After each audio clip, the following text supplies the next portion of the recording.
Eleanor Brooks adjusted her reading glasses and sighed as she reviewed the folder on her desk. At 60, she had spent over 30 years at Mason and Reed Advertising, climbing her way to art director through talent and determination. The office around her buzzed with the usual Monday morning energy, but Eleanor barely noticed. Since Robert's death 2 years ago, work had become her entire world. "Ms. Brooks, your 10 o'clock is here." Eleanor looked up to see her assistant Jenny standing at her office door. Behind her stood a tall man with warm brown eyes and an eager smile. He wore a blue button-down shirt with the sleeves rolled up, revealing strong forearms. "Thank you, Jenny. Please send him in." The young man walked forward, hand extended. "Ms. Brooks, I'm Thomas Miller. It's an honor to meet you." His handshake was firm, his palm warm against hers. Eleanor felt something flutter in her chest, which she quickly dismissed as nervousness about training yet another young designer. "Please sit down, Mr. Miller. I understand you're joining our creative team." Thomas sat across from her, his enthusiasm filling the small office. "Yes, and I can't believe I'll be working with you. Your campaign for River Valley tourism last year was brilliant." Eleanor raised an eyebrow, surprised he was familiar with her work. Most new hires didn't bother researching the company veterans. "Thank you. Now let's discuss your role here." As they talked, Eleanor found herself drawn to Thomas's fresh ideas and genuine passion for design. Unlike many younger designers who relied too heavily on digital tools, he spoke about balance, about hand-drawn elements, and the importance of emotional connection in advertising. "I still sketch everything first," he said, pulling a worn notebook from his bag. "May I?" Eleanor nodded, and he slid the notebook across her desk. As she flipped through the pages, she was impressed by his talent. His drawings had soul, something increasingly rare in their digital-first industry. "These are quite good," she admitted, reaching for the last page at the same moment Thomas did. Their fingers brushed, and Eleanor felt a jolt of electricity run up her arm. She pulled back quickly, flustered by her reaction. "Sorry," they both said at once, and laughed. "I've been assigned to mentor you through your first few projects," Eleanor explained, trying to regain her professional composure. "We'll start with the Wilson Sporting Goods campaign this afternoon." Later that day, Eleanor led Thomas to the conference room where her team had gathered. As she introduced him, she noticed several of the younger women exchanging appreciative glances. Thomas was handsome, no doubt, with his dark hair falling across his forehead and that genuine smile that reached his eyes. But he was also intelligent, articulate, and respectful as he joined the brainstorming session. During the meeting, Thomas built upon Eleanor's ideas in ways that enhanced rather than overshadowed them. When she suggested a vintage aesthetic for the campaign, he immediately sketched a concept that perfectly captured her vision, while adding modern elements that would appeal to younger consumers. "This is exactly what I was thinking," Eleanor said, surprised at how in sync they seemed to be despite their age difference. "Great minds," Thomas replied with a warm smile that made Eleanor's cheeks flush slightly. By the end of the day, Eleanor found herself lingering at her desk, reviewing Thomas's portfolio again. Something about him had awakened a part of her she thought had died with Robert. His energy, his passion for their shared craft, it made her feel alive in a way she hadn't in years. That night, Eleanor stood before her bathroom mirror, studying her reflection more critically than she had in months. Silver hair that she'd always worn in a practical bob, lines around her eyes and mouth that told the story of her 60 years. She touched her cheek, remembering how it felt when Thomas's fingers had accidentally brushed against hers. "Don't be ridiculous, Eleanor," she whispered to herself.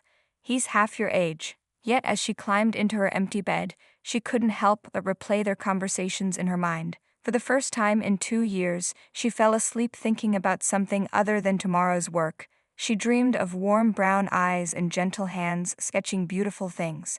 And in her dreams, Eleanor wasn't 60 anymore. She was simply a woman, feeling the first stirrings of something she never expected to feel again. Over the next 2 weeks, Eleanor found herself paying more attention to her appearance each morning. She wore the pearl earrings Robert had given her on their 20th anniversary. She started using the expensive face cream her daughter had bought her for Christmas, which had remained unopened until now. Today, she even applied a touch of lipstick, something she'd abandoned after Robert died. "This is silly," she told herself, but still checked her reflection one last time before leaving her apartment. At the office, Thomas greeted her with a coffee made exactly how she liked it. 1 sugar, splash of cream. I noticed, he said simply when she looked surprised. They spent the morning reviewing designs for a new client, sitting closer than necessary at Eleanor's desk. Every time his arm brushed against hers, Eleanor felt that same flutter in her chest. She tried to focus on the work, but found herself studying his hands instead. Strong, steady hands that moved with confidence across the sketches. "What do you think of this color scheme?" Thomas asked, looking up suddenly and catching her staring. Eleanor blushed and quickly pointed to the design. "It's bold, I like it." During lunch, Thomas suggested they eat in the small park across from the office building. The spring day was warm, with cherry blossoms floating on the breeze. Eleanor hesitated, then agreed. They sat on a bench, sharing a comfortable silence, as they watched people hurry past. "Can I ask you something personal?" Thomas said after a while. Eleanor tensed. "I suppose. How did you know advertising was your calling? I mean, 30 years at one company, that's dedication." She relaxed, relieved by the professional nature of his question. "I didn't know at first. I stumbled into it after college, but then I realized I could tell stories through images, make people feel something with just a picture and a few words." She smiled at the memory. "The first campaign I led that won an award, I knew then. This was what I was meant to do." Thomas nodded, his eyes never leaving her face. "That's how I feel when I see your work. Like you're speaking directly to the viewer." "And what about you?" Eleanor asked, curious about the man who had begun to occupy too many of her thoughts. "Why advertising? My father wanted me to be a lawyer like him. I tried for a year before I dropped out of law school." Thomas laughed. He didn't speak to me for months, but when he saw my first professional design project, he understood. Sometimes you have to disappoint people to be true to yourself. Eleanor nodded, thinking of all the times she'd put work before family. "Yes, I know something about that." Back at the office, they continued working side by side until evening. When most of the staff had left, Thomas stretched and said, "I should go. Unless, would you like to grab dinner?" "To discuss the Wilson campaign," he added quickly. Eleanor's heart raced. She knew she should decline. She was his mentor, his superior. And the age difference, it was inappropriate. Yet the thought of returning to her empty apartment held no appeal. "There's a small Italian place around the corner," she heard herself say. At the restaurant, they talked more about their lives outside of work. Thomas told her about growing up in a small town, his dreams of traveling the world. Eleanor shared stories of her marriage to Robert, their daughter Claire now living overseas, and the loneliness of widowhood. "I'm sorry about your husband," Thomas said, his hand briefly touching hers across the table. "It's been 2 years," Eleanor replied. "I'm adjusting." Their conversation flowed easily, from books they loved to movies they hated. Thomas made her laugh in a way she hadn't in years. When he walked her to her car after dinner, Eleanor felt a tension between them that both thrilled and terrified her. "Thank you for tonight," Thomas said, standing perhaps too close. "I enjoyed getting to know you beyond Ms. Brooks, the legendary art director." "Eleanor," she corrected him softly. "Outside the office, I'm just Eleanor." "Eleanor," he repeated, and the way he said her name sent a shiver through her. For a moment, she thought he might lean in, might close the small distance between them. Instead, he stepped back. "Good night, Eleanor. See you tomorrow." Driving home, Eleanor gripped the steering wheel tightly, her mind racing. She was being foolish. Thomas was being friendly, professional, seeing a mentor in her, nothing more. He couldn't possibly be interested in a woman old enough to be his mother. Yet that night, as she lay in bed staring at the ceiling, Eleanor couldn't help but remember the way his eyes had lingered on her face, the warmth of his hand against hers. For the first time since Robert died, she felt truly alive again, and that feeling, however inappropriate, was something she wasn't ready to let go of just yet. The company retreat was held at Pine Valley Resort, a beautiful place nestled in the mountains 3 hours from the city. Eleanor had almost decided not to go. The thought of spending an entire weekend with Thomas, seeing him in casual settings, made her nervous. But as the senior art director, her presence was expected. Eleanor arrived Friday afternoon and checked into her cabin. The resort consisted of a main lodge surrounded by small private cabins scattered among the pine trees. After unpacking, she changed into a casual blue dress and cardigan, then headed to the welcome dinner at the main lodge. The dining hall was already crowded with her colleagues when Eleanor entered. She spotted Thomas immediately, laughing with some of the younger designers. He looked different outside the office, more relaxed in jeans and a gray sweater that highlighted his broad shoulders. When he saw her, his smile widened, and he waved her over. "I saved you a seat," he said, pulling out a chair beside him. Throughout dinner, Eleanor was aware of every accidental touch, every time Thomas leaned close to speak to her over the noise of the room. The company president gave a speech about teamwork and creativity, but Eleanor barely heard the words. She was too distracted by Thomas's cologne and the way his knee occasionally brushed against hers under the table. After dinner came team-building activities. Eleanor found herself paired with Thomas for a design challenge. They had to create a mock campaign using only the materials provided: markers, paper, and old magazines. "We make a good team," Thomas said as they worked side by side, his shoulder touching hers. "Yes, we do," Eleanor agreed softly. Their design won first place, and Thomas hugged her in celebration. The feeling of his strong arms around her, brief as it was, left Eleanor breathless. She excused herself early, needing space to clear her head. Later that night, unable to sleep, Eleanor decided to take a walk. The night air was cool, and a full moon lit the path around the small lake behind the main lodge. She wrapped her cardigan tighter around herself and breathed in the scent of pine trees. Couldn't sleep either. Eleanor turned to find Thomas approaching along the path. Her heart skipped a beat at the sight of him in the moonlight. "No, too much on my mind," she admitted. "Mind if I join you?" They walked together in silence for a while, their footsteps crunching on the gravel path. When they reached a small wooden dock extending into the lake, Thomas gestured toward it. "Shall we?" They sat at the edge of the dock, their feet dangling above the water. The moon reflected on the lake's surface, creating a pathway of silver light. "You know, I didn't want to come on this retreat," Thomas said after a while. "Really, why not?" He turned to look at her, his face serious in the moonlight. "I was afraid it would be too hard, being around you outside of work, where I couldn't hide behind professionalism." Eleanor's breath caught. "Hide what?" "How I feel about you." The words hung between them. Eleanor stared at him, searching his face for signs of teasing or insincerity. She found none. "Thomas, I'm 60 years old. You're 32, he finished for her. "I know. Does that matter so much?" "It should," she whispered. "But does it? To you?" Eleanor looked away, watching the gentle movement of the water. "We work together. I'm your supervisor." "That's not an answer." A light breeze rippled across the lake. Eleanor shivered and Thomas moved closer, his warmth a comfort against the cool night air. "You're an extraordinary woman, Eleanor," he said softly. "Your age is just part of what makes you who you are, the wisdom in your eyes, the confidence in your decisions. I've never met anyone like you." Eleanor turned to face him, her heart pounding. "This is crazy, is it?" Thomas reached out slowly, giving her time to pull away. When she didn't, his fingers gently tucked a strand of silver hair behind her ear. "I think what's crazy is denying what we both feel because of what others might think."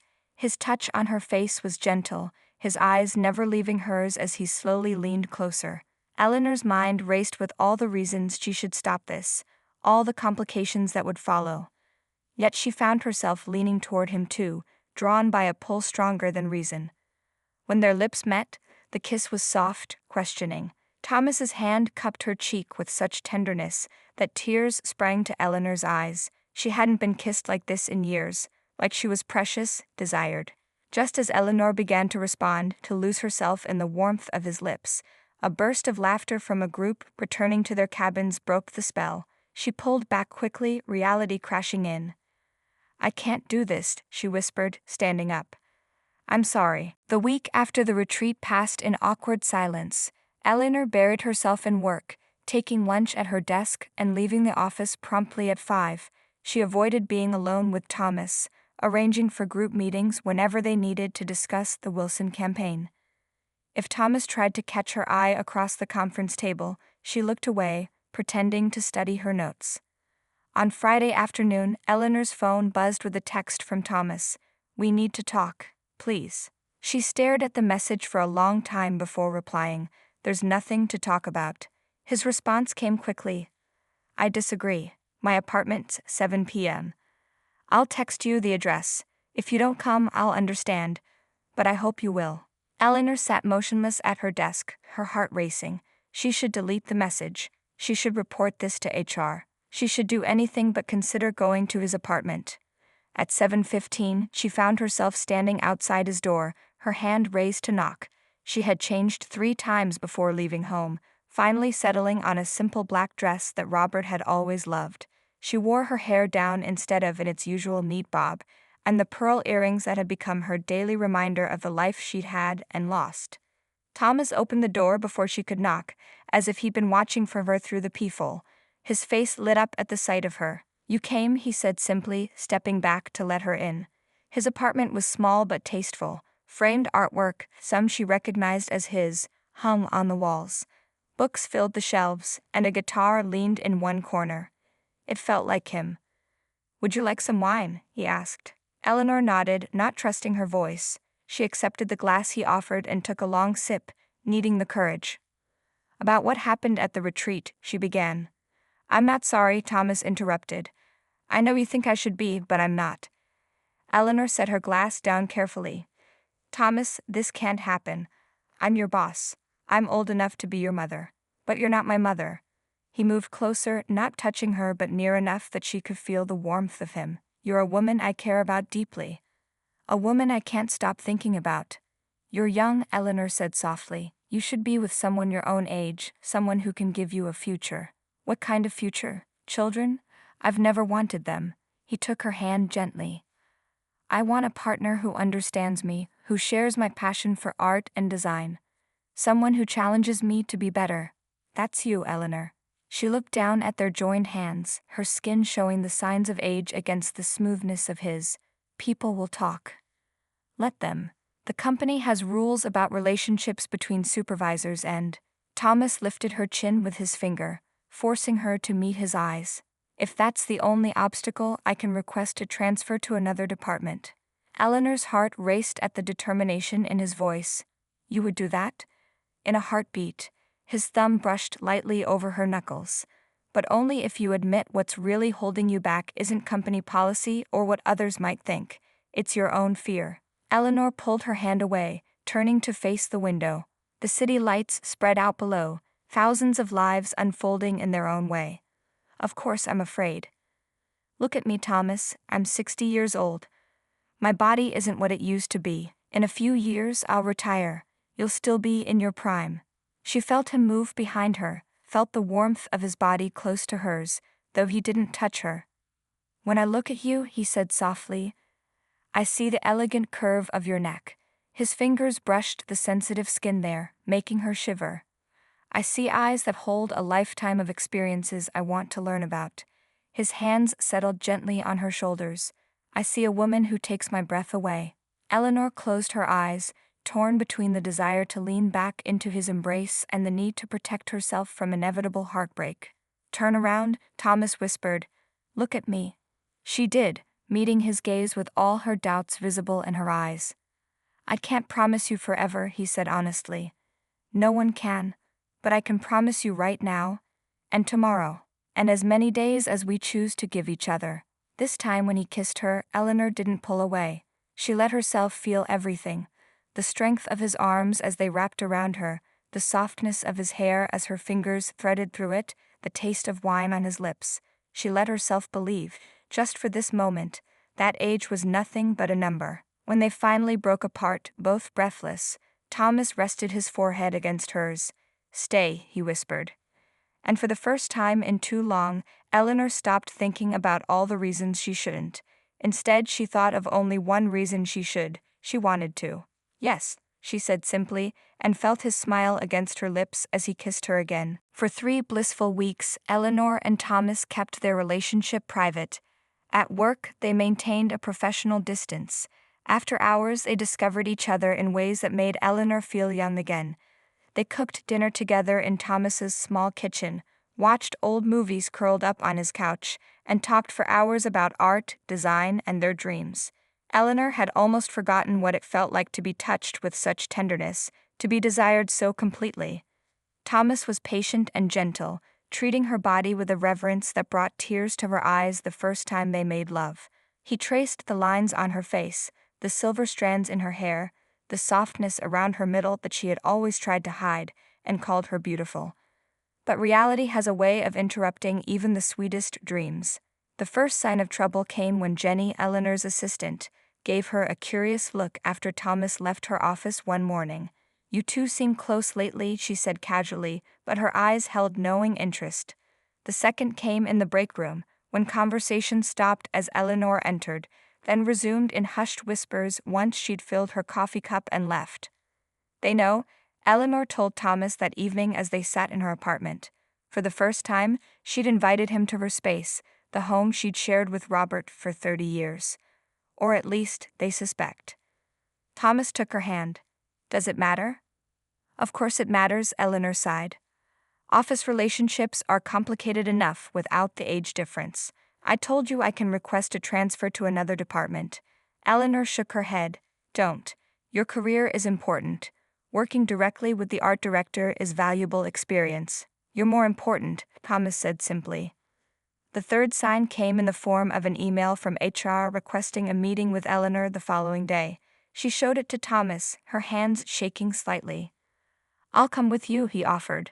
"No, that would only confirm their suspicions. I need to handle this myself." That night, Eleanor barely slept.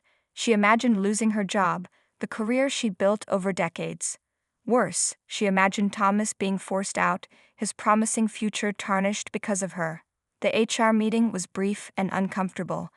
Though they didn't directly ask about Thomas, their questions about maintaining appropriate professional boundaries made their concerns clear.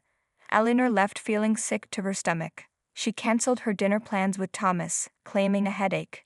The truth was, she needed time to think. The next morning, Eleanor arrived at work early to find a bouquet of wildflowers on her desk with a simple note. "Whatever you decide, I understand. T." Her phone buzzed with a text from her daughter Claire. "Surprise. I just landed. Can I stay with you for a few days? Outside your building now." Eleanor felt her careful world tilting. Claire lived overseas and rarely visited. Her timing couldn't have been worse. She rushed down to meet her daughter, forcing a smile as they hugged. "Mom, you look different," Claire said, studying her face. "You seem, I don't know, younger somehow." Eleanor helped Claire settle into the guest room, grateful that she hadn't invited Thomas over the night before. They spent the day catching up, and Eleanor carefully avoided mentioning him. That evening, Thomas texted, "Missing you. How about lunch tomorrow?" As Eleanor stared at her phone, Claire appeared in the doorway. "Hot date?" she teased, noticing her mother's expression. "Don't be silly," Eleanor said quickly, putting the phone down. "Mom, it's okay if you're seeing someone," Claire said gently. "It's been 2 years since Dad died. He would want you to be happy." Eleanor's eyes filled with tears. "It's complicated." "Love usually is." Claire sat beside her. "Who is he?" Before Eleanor could answer, her phone lit up with another text. Claire glimpsed the screen and her eyes widened at the message. "Found a new Italian place. The owner reminds me of you. Elegant, beautiful, timeless. Let me take you there tomorrow." "Thomas Miller?" Claire asked, recognizing the name from Eleanor's occasional work stories.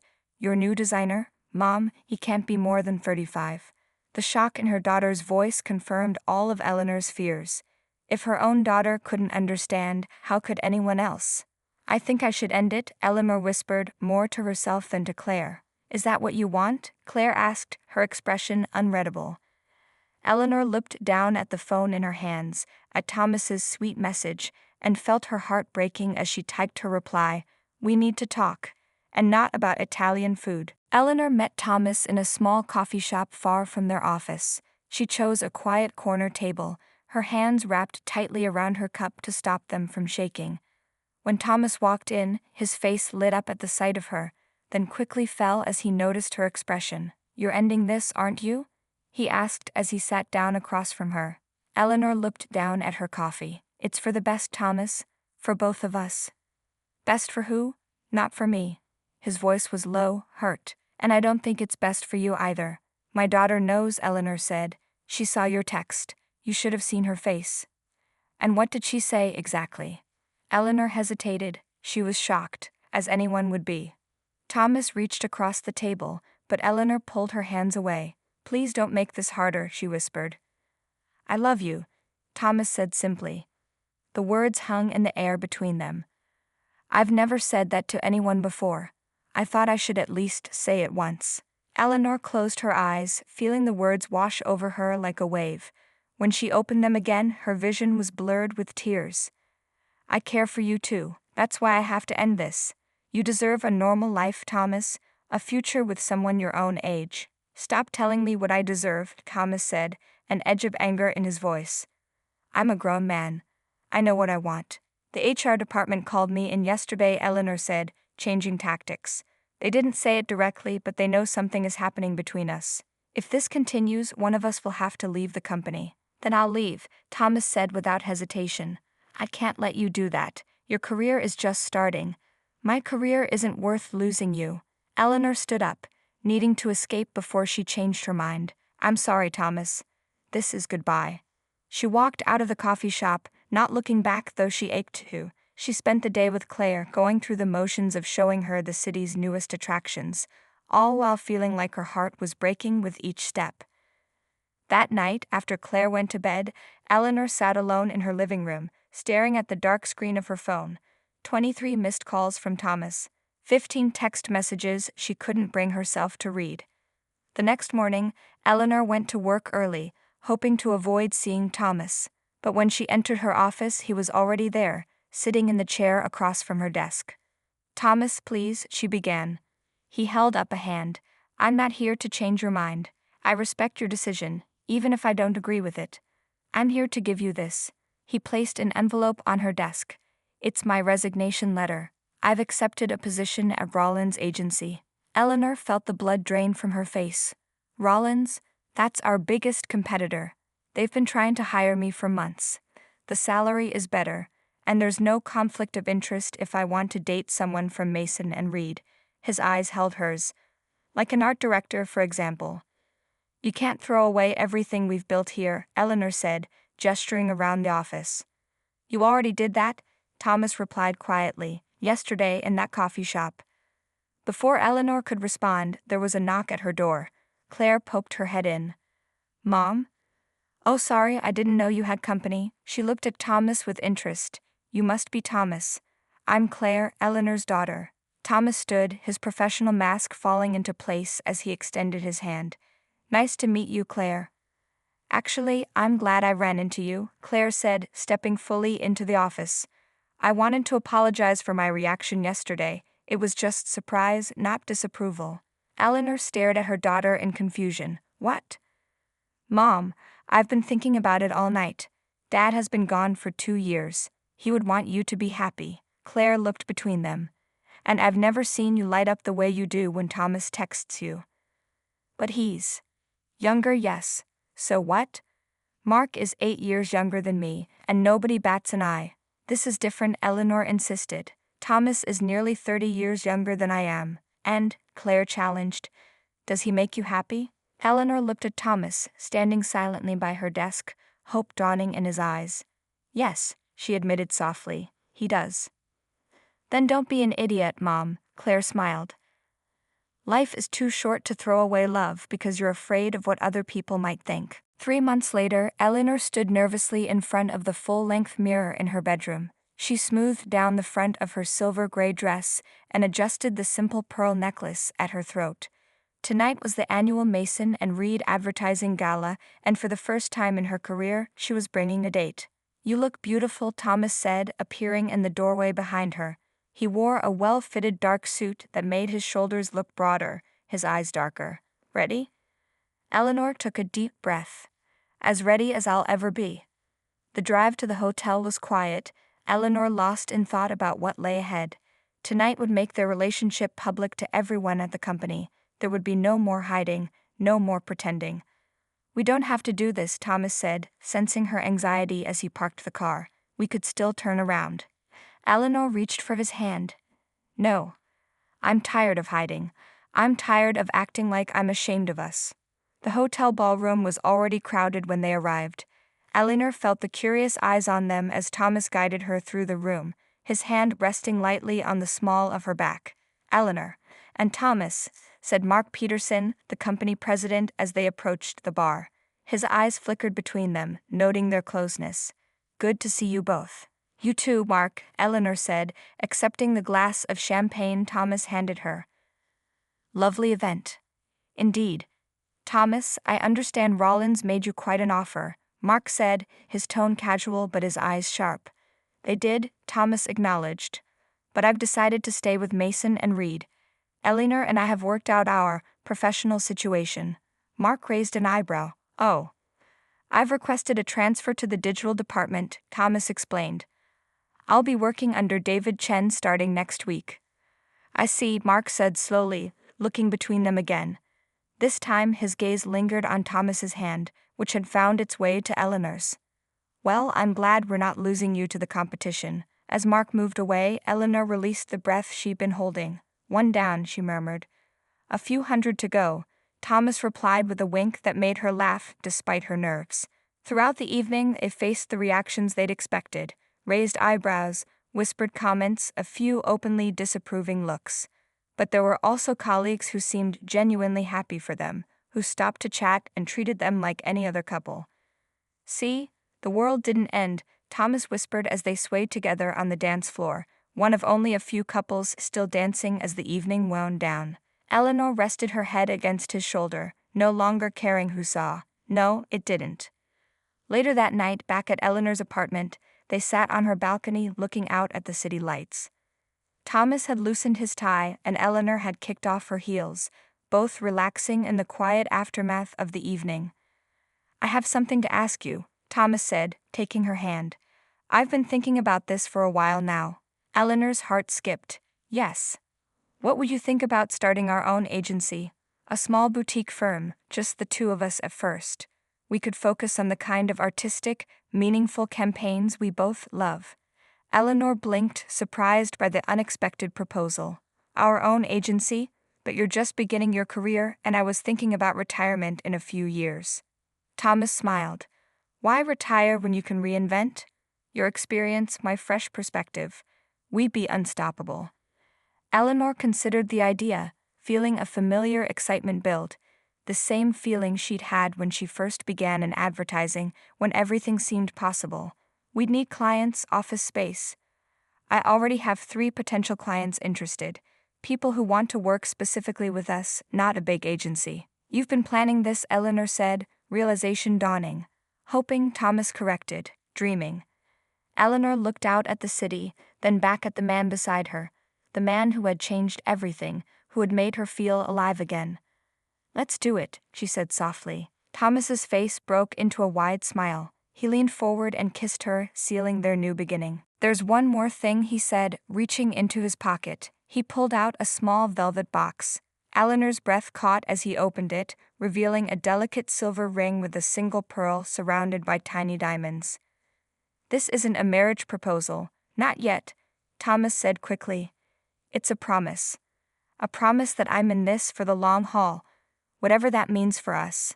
A promise that age is just a number, and what matters is how we feel when we're together." Tears filled Eleanor's eyes as she held out her hand, letting him slip the ring onto her finger. "It's perfect," she whispered. As they sat together under the stars, Eleanor thought about the journey that had brought them here, from reluctant mentor and eager student to partners in every sense of the word. She didn't know what the future held, how many years they would have together. But for the first time in a very long time, Eleanor wasn't afraid of what lay ahead. She was simply grateful for the present, for the second chance at love she never expected to find.